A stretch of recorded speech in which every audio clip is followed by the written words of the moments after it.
The storm rolled fast across the city, thunder rattling the glass of a tiny apartment.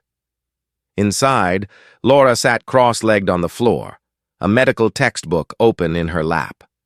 Her hoodie was pulled tight against the draft. A cup of instant noodles had gone cold beside her. Tomorrow was everything, her final exam, the last step before graduation. But no matter how many times she ran the highlighter across the page, nothing was sinking in. Then her phone rang. Rachel. Laura.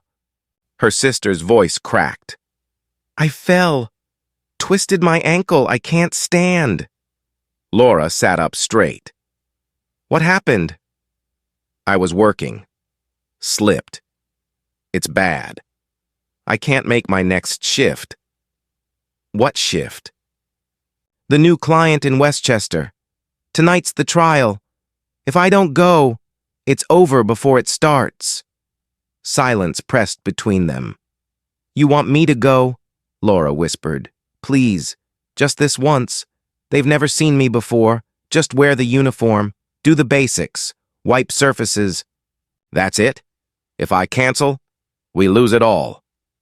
Laura pressed her fingers to her eyes. Tomorrow's exam. Everything she had worked for. But her sister's voice was shaking, her ankle swelling somewhere across town. Finally, she breathed. "Fine, I'll go." By nightfall, rain lashed across her face as she stood at the gates of a massive estate. Stone columns, tall windows glowing faintly in the dark. It felt less like a home and more like something asleep, waiting. The door creaked open. A tall man filled the frame, shirt rumpled, sleeves rolled, jawline sharp with fatigue. His eyes scanned her uniform, her badge. "You're from the cleaning service," he said flatly.